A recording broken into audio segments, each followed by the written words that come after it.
Hello everybody, it is Sharon from Vivid Days. Thank you for choosing to spend some time with me. I hope wherever you are in the world you are safe, well, and you've had time to create.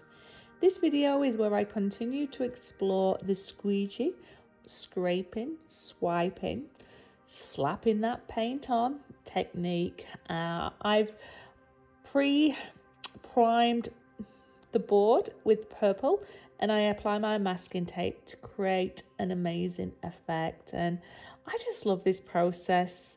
I love the fact that you see all the layers, that when it blends with different colors you get these tones. It's just so fascinating and happy, and I really enjoyed this end result. It reminds me of blossoms. I don't know why, it really does. But again, when I was painting my board purple, I made sure it was dry. I applied my electrical tape and came up with a different design this time. Again, the first layer is all about sealing your tape and making sure that you're going to get little leakage, freakage under that tape. If you haven't seen the first video I did with this technique, pop back and see my back catalogue. I name on there the two artists that are very proficient at this style of art, and they're people who inspire me, and hopefully they will inspire you. I think with this process I definitely improved in this one.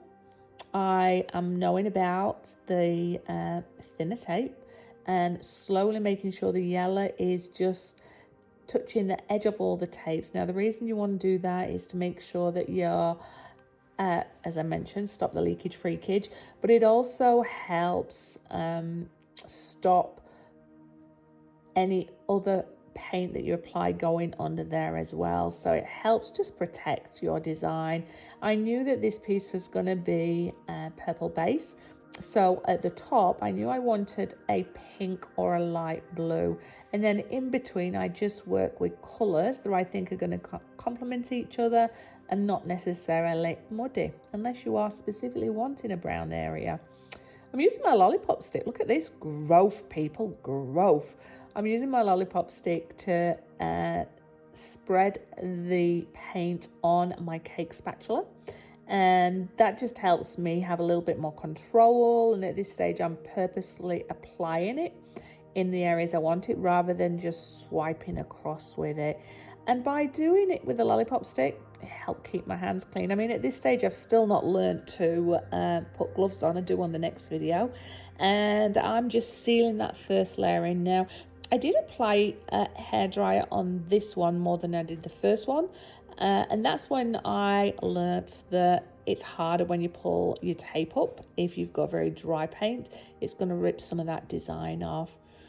I'm slowly removing the paint that's on top of the tape just to try and redistribute that in every area. So to start with, I started dainty and then I just started slapping it on.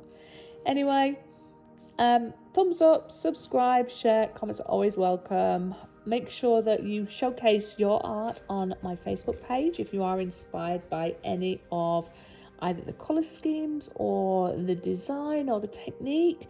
I just love to see your work. It keeps inspiring me to keep sharing. I'm not going to talk too much through this one. I want you to relax. It's a fairly short video and just enjoy seeing this piece come together. They always look like an eaten mess. It's like a paint bomb has gone off on top of the canvas.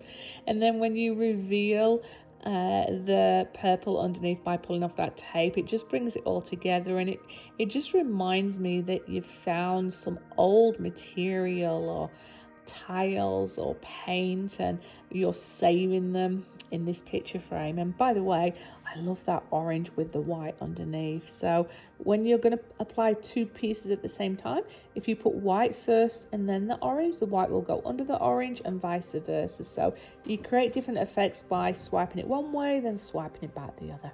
But anyway, I'm Sharon. I've digressed. Enjoy the rest of your day and come back and see me next time. I'd love to know your thoughts on these projects. Bye bye.